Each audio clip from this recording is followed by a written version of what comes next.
Hello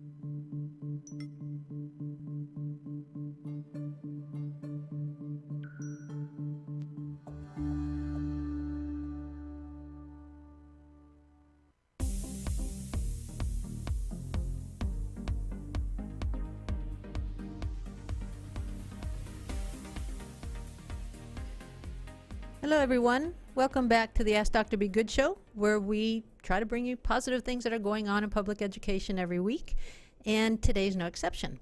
I'm by myself again, which is not something I like to do, but the topic was important, and unless I went to Stanford University to go get Carol Dweck, I really had to sort of do it myself. So let's talk a little bit about growth mindset versus fixed mindset, because even though you're listening today with your parent ears on, and certainly that's what I want as far as using this information to help your children become growth mindset kids, as an adult, you can also learn from this information. So it's a twofer today.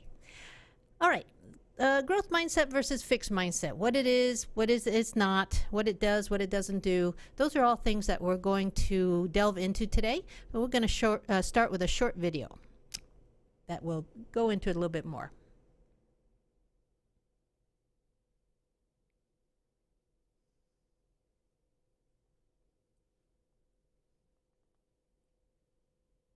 Her research on the idea of mindset suggests that there is every reason to believe that we can be great, maybe even the best, at anything with dedicated practice.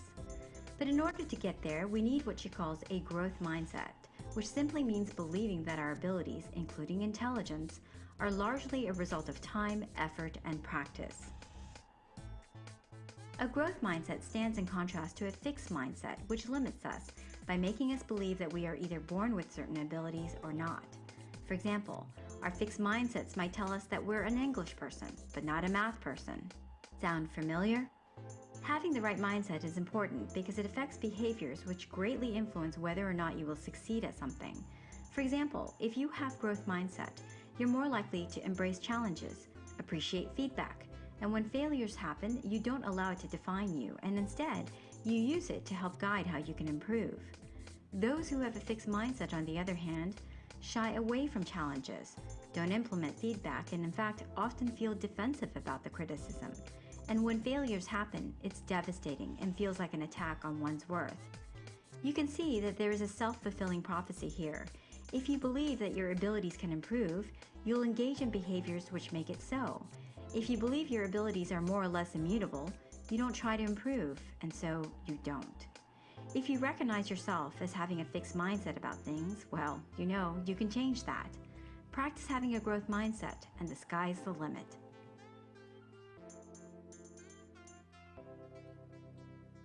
That was a nice short overview of what we're going to do today and what we're going to talk about.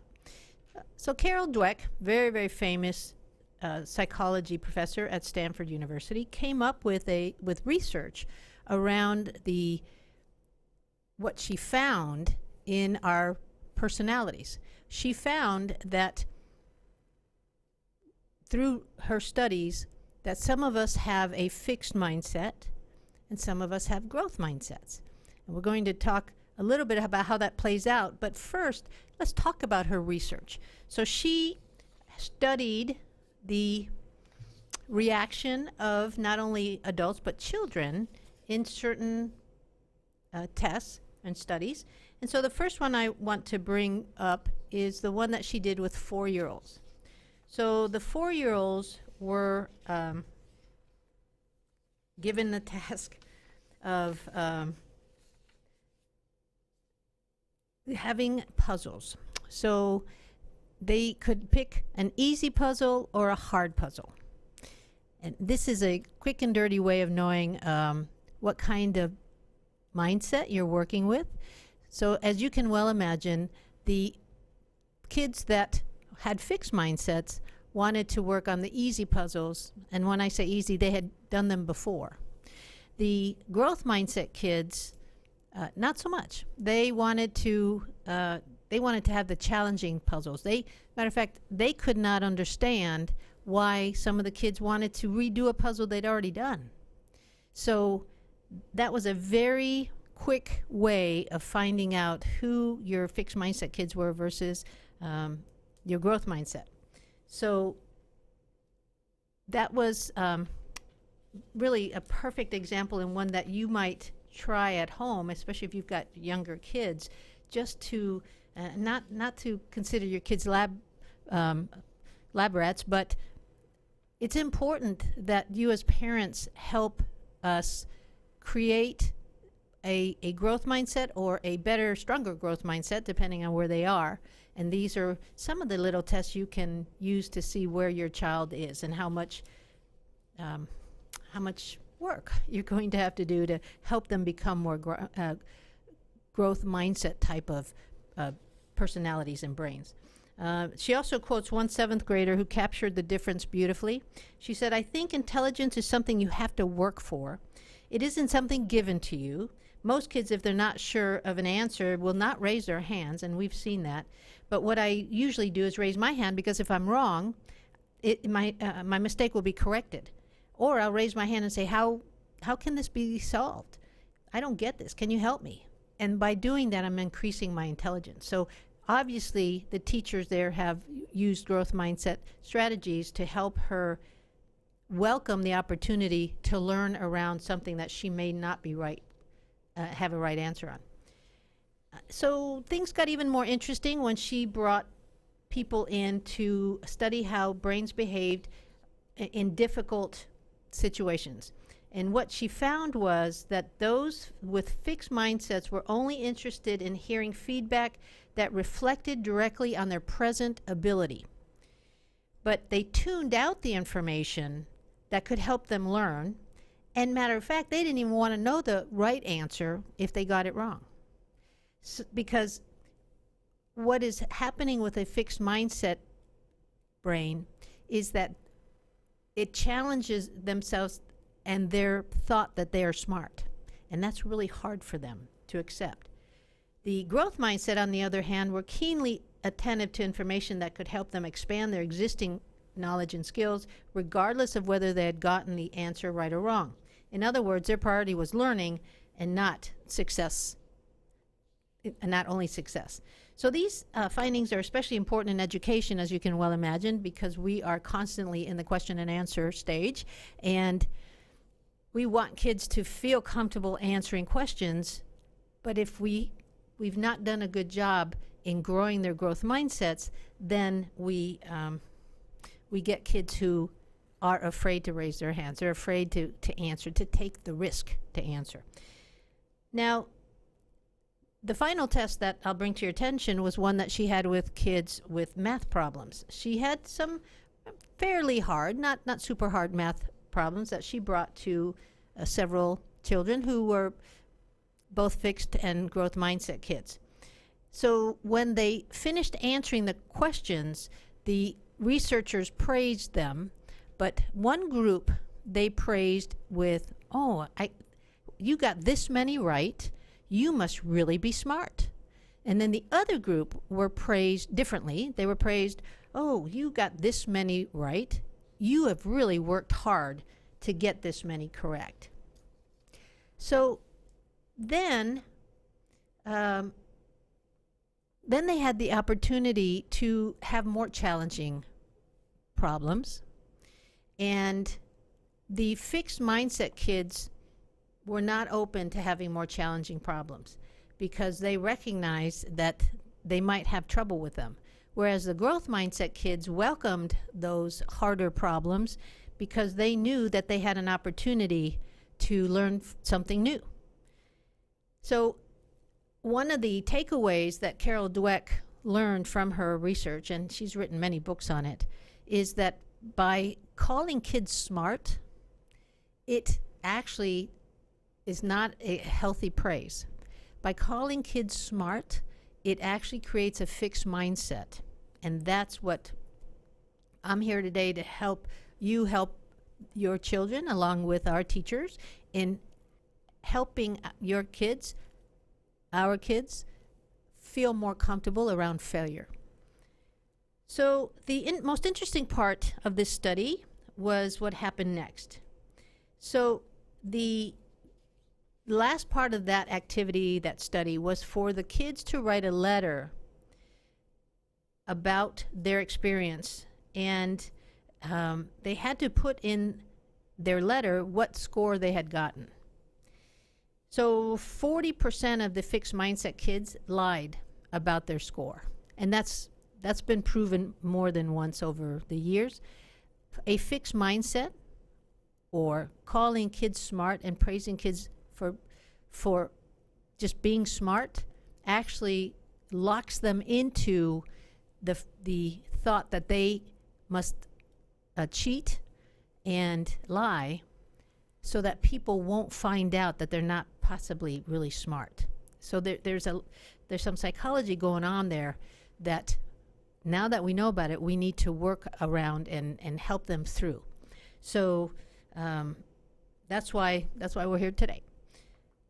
There's also many ways that fixed mindset and growth mindset can impact relationships. We're not going to delve on that today, but if you want to know more about Carol Dweck's work on fixed mindset and growth mindset, she's easily Googled, and you can find out the article that I used on this one was called Brain Pickings, Fixed versus Growth, the Two Basic Mindsets That Shape Our Lives, How to Fine-Tune the Internal Monologue That Scores Every Aspect of Our Lives, from Leadership to Love. So that's a book for grown-ups. And if you have an interest in knowing more about how to possibly develop your growth mindset more as you help develop your kids' mindsets, that would probably be a win-win. All right, we're going to delve a little bit deeper into the fixed mindset, growth mindset definitions and how it impacts the brain with our next video. Did you know that you can grow your brain? We go to school to learn, but we don't often talk about how we learn. We don't often think about what intelligence is or how it works. You might think a person is born smart, average, or dumb, either a math person or not, and stays that way for life. But new research shows the brain is more like a muscle. It changes and gets stronger when you use it. This is true even for adults. Inside the outside layer of the brain, called the cortex, are billions of tiny nerve cells called neurons. The nerve cells have branches connecting them to other cells in a complicated network. Communication between these brain cells is what allows us to think and solve problems. When you learn new things, these tiny connections in the brain actually multiply and get stronger. The more you challenge your mind to learn, the more your brain cells grow. Then, things that you once found very hard or even impossible to do, like speaking a foreign language or doing algebra, become easier. The result is a stronger, smarter brain. Scientists have recently shown that adults can grow the parts of their brains that control their abilities, like the ability to do math or even to juggle. When people work hard to learn and practice new ways of doing algebra or statistics, it can grow their brains, even if they haven't done well in math in the past. But it's not just about effort. You also need to learn skills that let you use your brain in a smarter way. If a weightlifter watched other people exercise all day long, he wouldn't get any stronger. You actually have to practice the right way to get better at something. In fact, scientists have found that the brain grows more when you learn something new and less when you practice things you already know. This means that it's not just how much time and effort you put into studying math, but whether, when you study, you learn something hard and new. To do that, you usually need to use the right strategies. People often learn those good strategies from others, like teachers or students who do well. Luckily, strategies are easy to learn if you get help. The adult brain is like a muscle, and we need to exercise it. The best way to grow your intelligence is to take on challenges and respond with good strategies and get help from others. Having a growth mindset helps you make better choices and achieve more success. With a growth mindset, you can choose to work smarter, not just harder. So math for me has always been a struggle. When I came to college, I was really intimidated to take a math class. When I learned about the concept of growth mindset, I realized that although math might not be my strongest subject, I can get to where I need to go with growth mindset techniques. When you have a fixed mindset, you encounter a challenge. When you're not successful, you kind of just shut down and you decide, oh, it's not for me, I'm just gonna go elsewhere. But with the growth mindset, you realize that the challenge and the part where you struggle is where you're actually learning. That's where the learning is taking place. Having a growth mindset really helps in taking on new challenges and being able to learn a new material. So when I started here, I took Math 15 and I've worked my way all the way up to last semester I took honors stats, Math 120. For someone who encounters challenge and just says, I'm not a math person or I'm not an English person, I would say to them, at the end of that saying, I would include yet. So I'm not a math person yet, or I'm not an English person yet. Because with the growth mindset, it allows you to realize that you can really learn anything that you put your mind to, which is really exciting because then you realize there aren't as many limits as you think there are. There's just limits that you put on yourself. To find out how you can implement growth mindset strategies, please visit growthmindset.fullcall.edu. All right, let's talk a little bit about what we heard. We heard that the brain is a muscle and it needs exercise. And the way that you exercise it is by learning new things. All of this seems real basic, but we see it in the classroom. And hopefully, now that we've been talking about it, and by the end of the podcast, you will have some new recognitions when you ask when you watch your child operate, and through some of the things that they say and do, that you might understand that there might be some work needing to be done in the growth mindset area. A strategy that the college student gave us was that she wasn't good in math. Matter of fact, you've heard that now in both videos, that is something adults tend to say. High schoolers say it. The older students, adults, I'm not a math person. But what you heard her say is, I'm not a math person yet.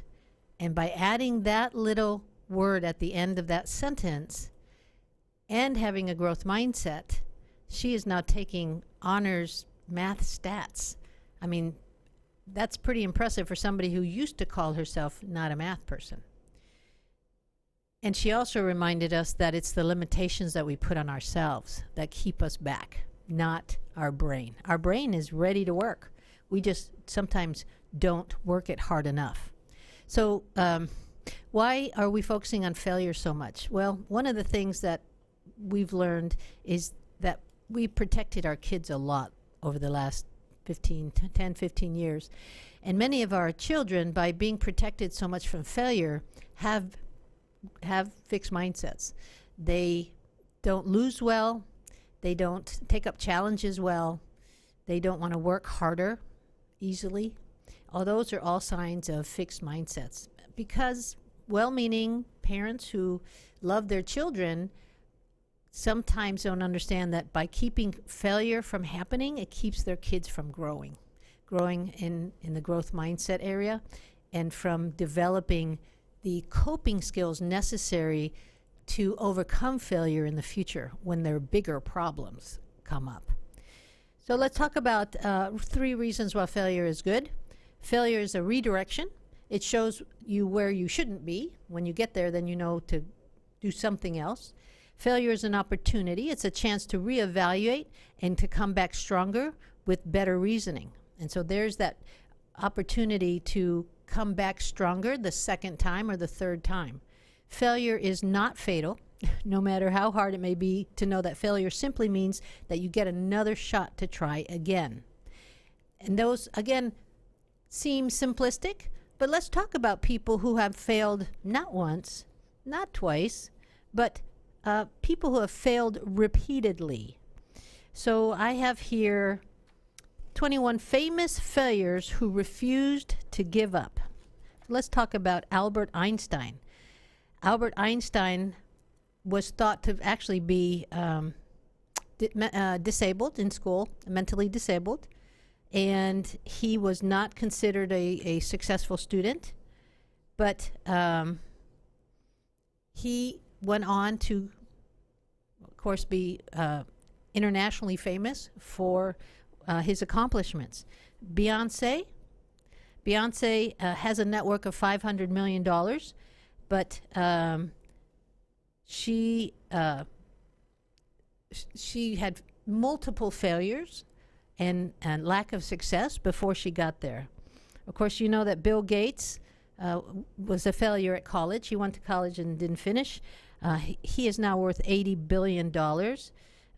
He, at the age of 17, had a software company called TrafoData, which analyzed raw data, traffic data, and it failed. But he kept at it. Charlie Chaplin was one of the greatest comedic minds of all times, but he grew up in poverty in the United Kingdom. His father abandoned his mother when he was just 2 years old, and he was forced to live in a workhouse at the age of 7.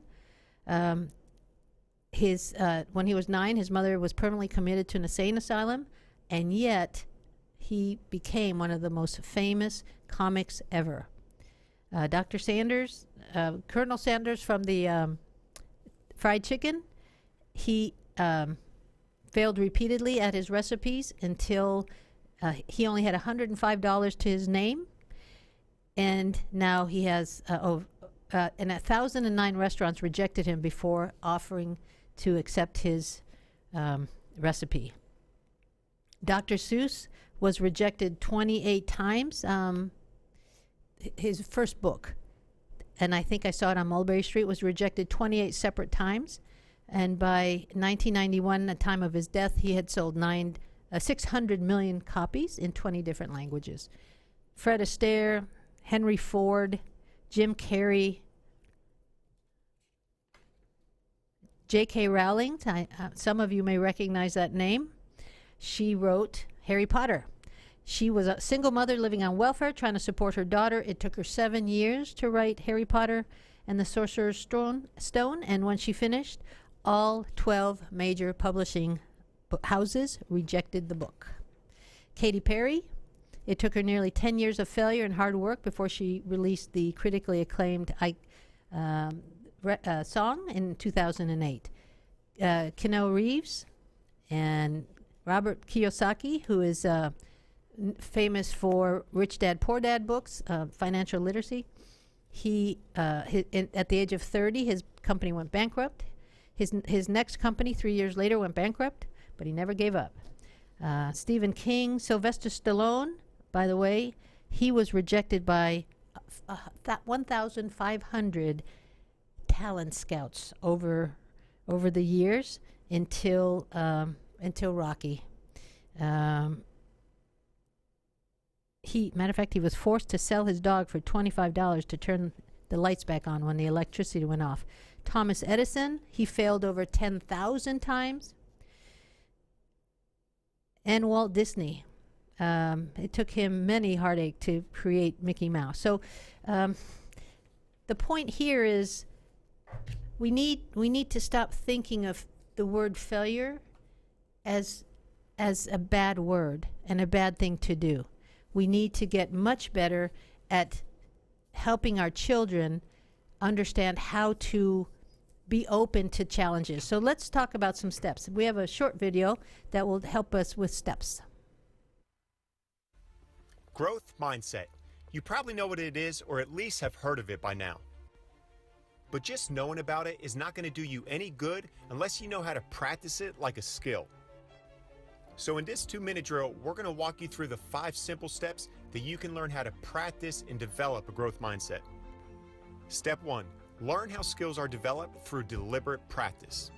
This is going to open your mind to a whole set of new possibilities because you're going to have an appreciation for how skills are actually developed.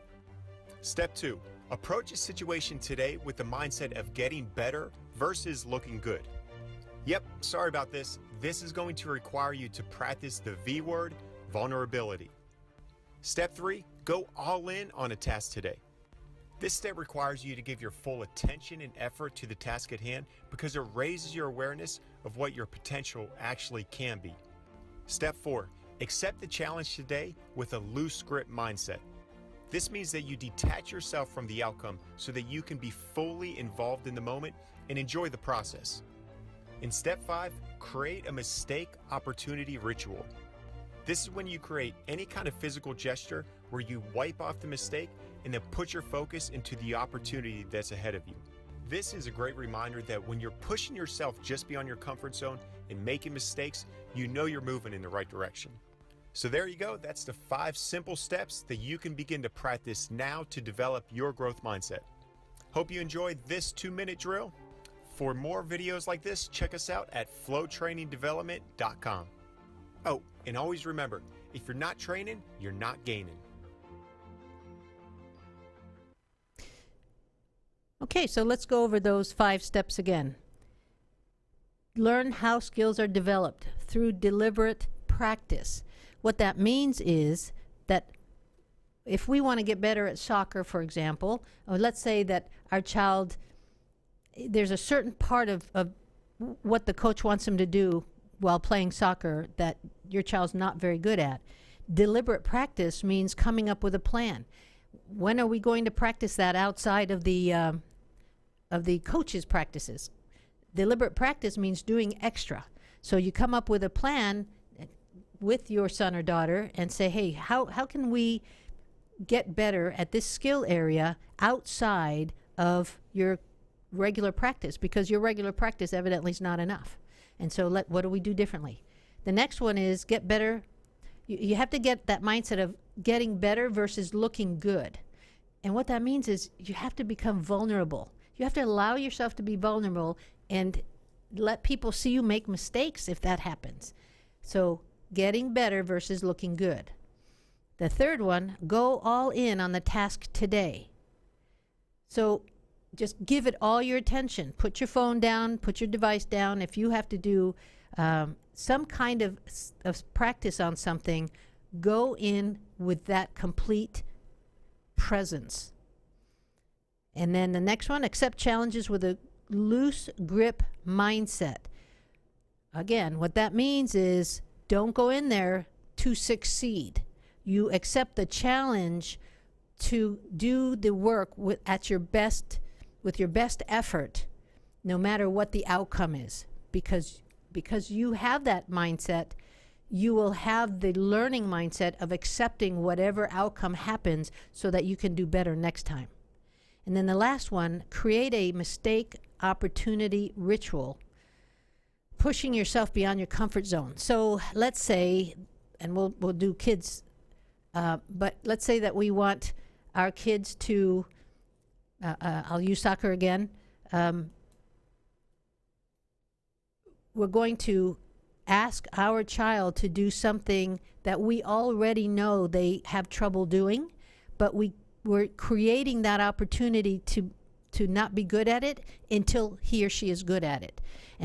But helping your child have that mindset when they go in is the key piece, that you and he or she talk together about the skill set that we're going to go practice, whether it's karate, chess, our homework. Maybe there's certain homework that comes home and your child feels a little beat down by it because he or she's not been very successful at it. And so now we say, well, let's approach it in a different way. Okay, let's see if we can do this and have you approach it with the thought of, I'm going to go in there, do my very best so that the teacher can see what I can do. And if there's an area that I'm not good at, my teacher will help me know and help me know how to learn that skill so I'm better at it. So there's a plan of action. There's not a giving up. Fixed mindset brains give up. Growth mindsets do not.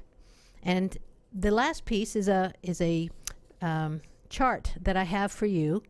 And it's a way of being able to answer kids who come home and say, this is too hard. Well, then you might say, well, it might take some time and effort. Let's turn your brain to think that it may take some time and effort. Or, I can't do French. How about you tell your brain you're going to train your brain in French? I give up. Well, that's just not an acceptable approach, son, daughter. What do we need to think differently? How do we train our brain differently? That statement, I give up, is not acceptable in our home because we have challengers in our home. We have growth minders in our home. So it's going to take a little bit of work on your part to train yourself to turn those negative statements into positive brain acceptances. But I think that you will find it will come more easily over time, and all of you will benefit from being in a growth mindset environment. So we have come, again, very quickly to the end of our podcast. I hope that you will use these videos and the information to not only work with your own children, but to share the information. Everybody needs to understand that they can continue growing their brain no matter what age and be better for it. So until next time, thank you. Have a great rest of the day. Thank you for tuning in to the Ask Dr. Be Good show. For more information on Legacy Preparatory Charter Schools, visit our website, legacypca.com, or call 469-249-1099. And remember to like us on Facebook, where we stream live weekly Tuesdays at 3 p.m.